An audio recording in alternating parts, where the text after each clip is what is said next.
सोचिए, अगर आज कोई आपसे शांति से पूछे, आप भगवान में विश्वास क्यों करते हैं, तो क्या आपका जवाब वाकई आपका अपना होगा या वही होगा जो आपको बचपन से सिखाया गया? रिचर्ड डॉकिंस की किताब द गॉड डिल्यूजन यहीं से शुरू होती है। ये किताब नास्तिकों को बढ़ाने की कोशिश नहीं करती। ये किताब आस्तिकों को नीचा दिखाने की कोशिश नहीं करती। ये किताब सिर्फ एक चीज चाहती है, ईमानदार सोच।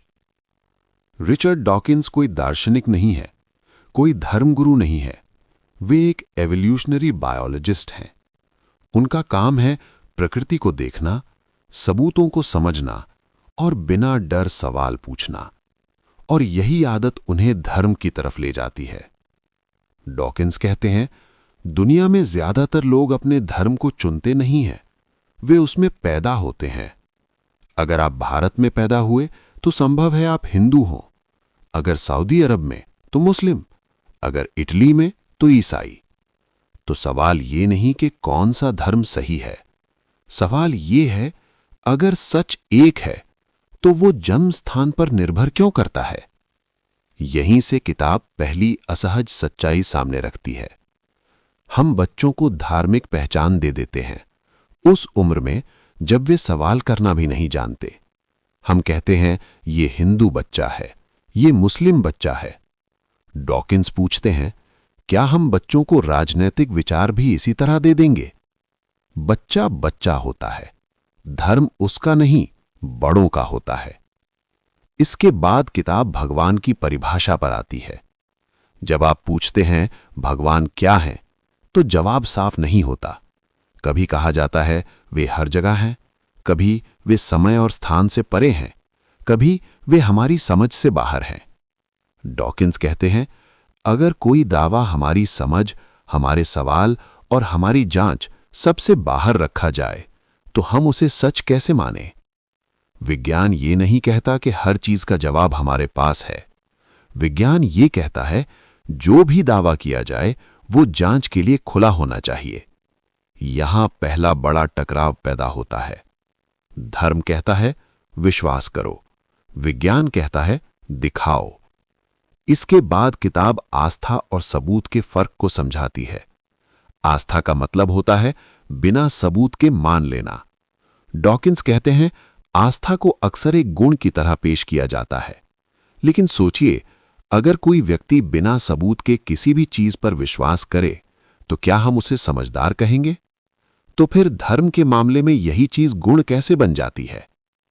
इसके बाद किताब भगवान के अस्तित्व के क्लासिक आर्ग्यूमेंट्स पर आती है। सबसे आम तर्क, सब कुछ किसी ने बनाया होगा। डॉकिंस इसे धीरे धीरे खोलते हैं।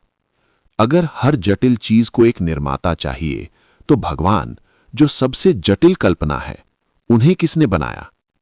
इस सवाल पर अक्सर जवाब मिलता है, भगवान हमेशा से हैं। डॉकिंस कहते हैं, अगर बिना कारण के भगवान हो सकते हैं तो बिना कारण के ब्रह्मांड क्यों नहीं? ये तर्क पूरी किताब की रीढ़ है। इसके बाद किताब डार्विन और एवोल्यूशन की बात लाती है। डॉकिंस समझाते हैं कि जटिलता एक झटके में पैदा नहीं होती।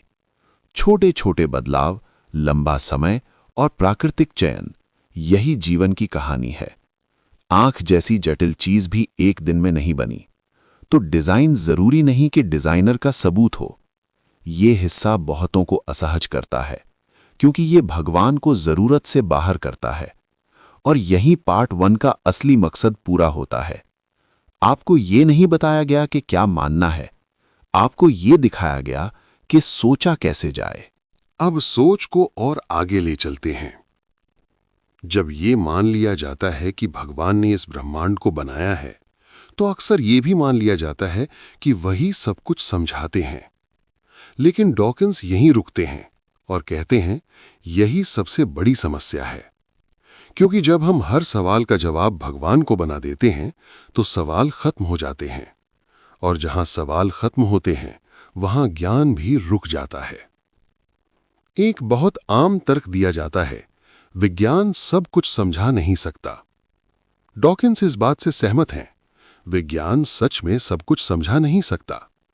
लेकिन वे पूछते हैं, क्या सब कुछ नहीं जानते और इसलिए भगवान के बीच कोई और रास्ता नहीं है? क्या ईमानदारी से ये कहना कि हमें अभी नहीं पता कमजोरी है, या फिर ये ज्ञान की शुरुआत है? इतिहास देखिए। एक समय था जब लोग नहीं जानते थे कि बीमारियां क्यों होती हैं, तो उन्होंने कहा ये ईश्वर का दंड है। आज हम जानते हैं बैक्टीरिया, वायरस और शरीर की जटिल प्रक्रियाएं। ज्ञान बढ़ा तो भगवान उस जगह से हट गए। डॉकिंस कहते हैं ये बार बार हुआ है और हर बार भगवान पीछे हटे हैं। तो सवाल ये नहीं है कि विज्ञान सब कुछ समझा पाएगा या नहीं।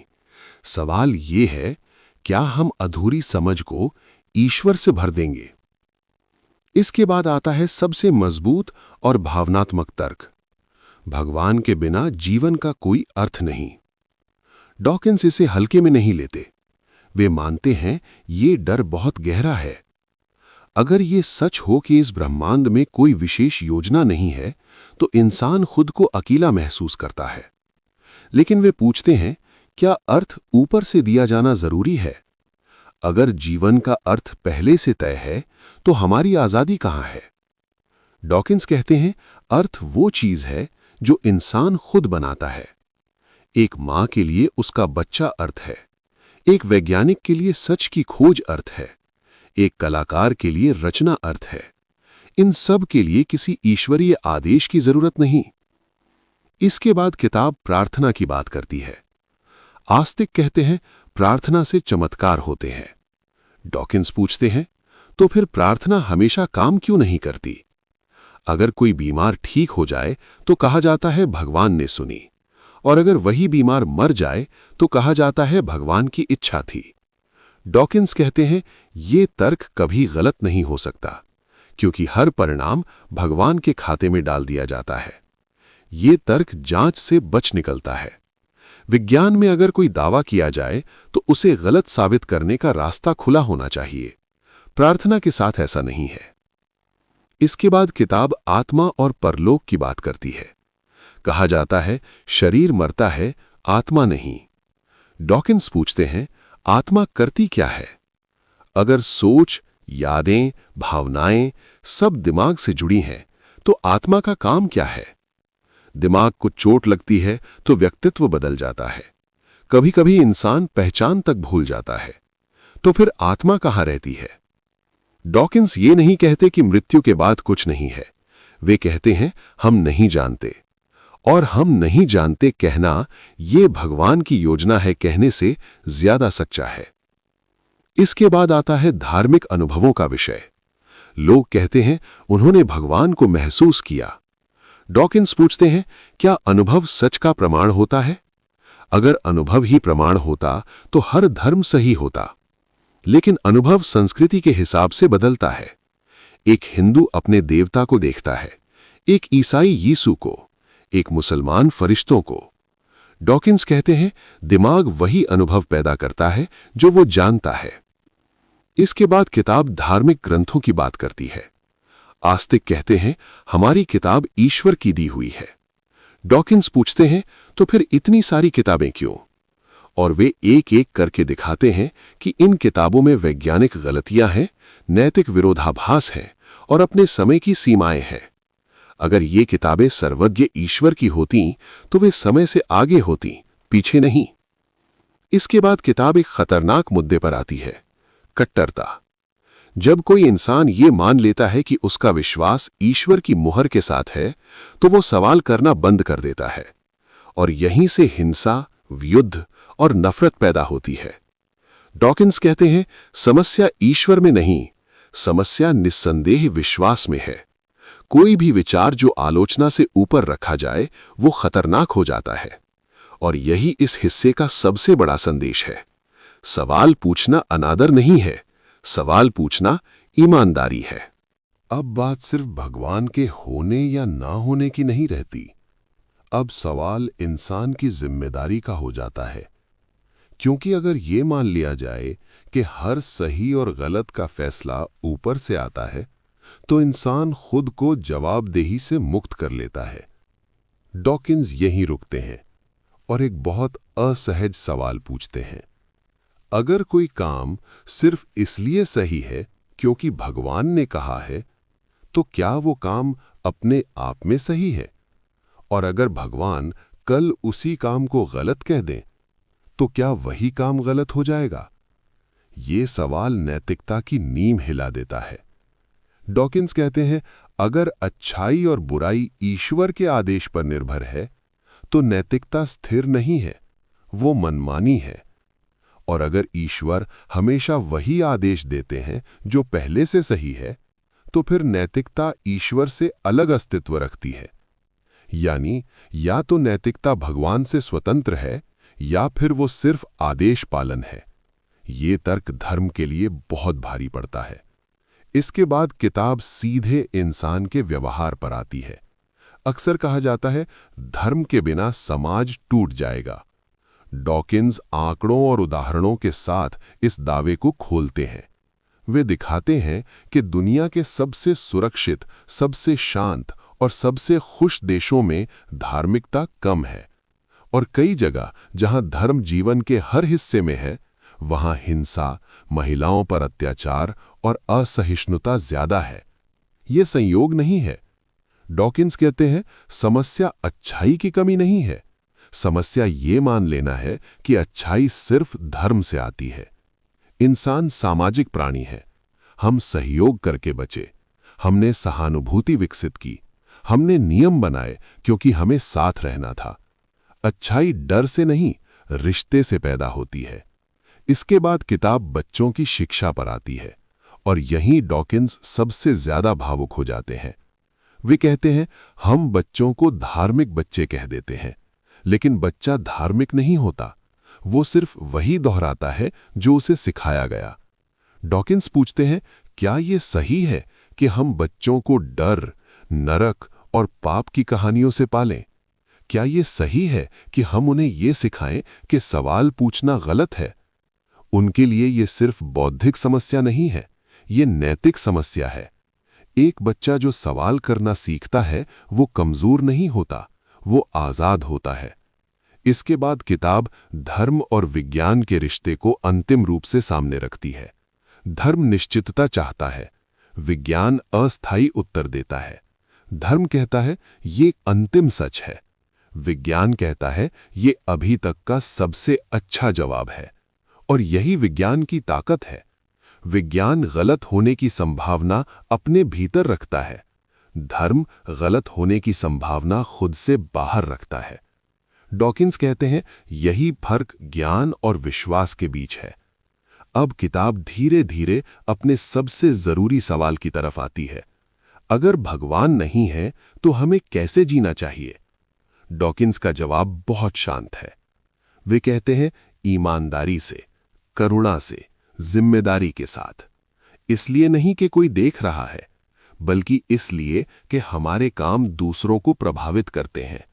अगर ये जिंदगी ही सब कुछ है, तो ये और भी कीमती हो जाती है। अगर समय सीमित है, तो हर पल का महत्व बढ़ जाता है। यहीं से किताब का असली संदेश निकलता है। नास्तिकता खालीपन नहीं है, ये साहस है। ये कहना, मुझे नहीं पता, लेकिन मैं सीखना चाहता हूं। ये स्वीकार करना कि ब्रह्मांड हमसे बड़ा है, और फिर भी हम इसमें अर्थ बना सकते हैं। यही वो जगह है जहां ये किताब आक्रामक नहीं रहती, बल्कि मानवीय हो जाती है। ये हमें भगवान से दूर नहीं, जिम्मेदारी के करीब लाती है। और यहीं से हम सीखते हैं कि सवाल पूछना अनादर नहीं है, कि डर के बिना अच्छाई संभव है, कि अर्थ ऊपर से नहीं, भीतर से आता है। और अब जब हम इस पूरी किताब की यात्रा के अंत में खड़े हैं, तो एक बात बहुत साफ दिखाई देती है। ये किताब भगवान से नफरत करना नहीं सिखाती। ये किताब धर्म का मजाक उड़ाना नहीं सिखाती। ये किताब डर से आजादी सिखाती है। रिचर्ड डॉकिंस कहीं भी ये नहीं कहते कि भगवान मानने वाला इंसान बुरा होता है। वे बस ये कहते हैं, बिना सवाल किए मान लेना इंसान को छोटा कर देता है। असल समस्या भगवान नहीं है, असल समस्या है डर। नर्क का डर, पाप का डर, सवाल पूछने का डर। और ये डर हमें सोचने से रोक देता है। इस किताब से सबसे बड़ी सीख ये मिलती है कि सच हमेशा आरामदायक नहीं होता, लेकिन वो हमें आजाद जरूर करता है। अगर ये जिंदगी ईश्वर की परीक्षा नहीं है, तो ये सजा भी नहीं है। ये मौका है सीखने का, समझने का और बेहतर इंसान बनने का। अगर कोई हमें देख नहीं रहा फिर भी हम अच्छा करें, तो वही असली नैतिकता है। अगर कोई इनाम तय नहीं है फिर भी हम सच्चे रहें, तो वही असली ईमानदारी है। अगर कोई आदेश ऊपर से नहीं आया फिर भी हम करुणा चुनें, तो वही असली मानवता है। ये किताब हमें ये नहीं कहती कि भगवान नहीं है। ये किताब हमसे पूछती है, अगर भगवान नहीं हो तो क्या आप फिर भी अच्छे इंसान बनना चाहेंगे? अगर जवाब हां है, तो शायद आप पहले से ही उस जगह खड़े हैं जहां ये किताब आपको ले जाना चाहती थी। क्योंकि सवाल पूछना अनादर नहीं है, सोचना पाप नहीं है, और सच की तलाश खतरा नहीं है। सबसे बड़ा खतरा है सोच को बंद कर देना। और अगर इस वीडियो के बाद आप थोड़ी देर के लिए चुप हो जाएं और अपने विश्वास को नए नजरिए से देखें, तो यही इस पूरी किताब की सबसे बड़ी जीत है। और अब आखिरी सवाल, अगर कोई भगवान न हो तो क्या अच्छाई खत्म हो जाएगी, या शायद तभी असली अच्छाई शुरू होगी?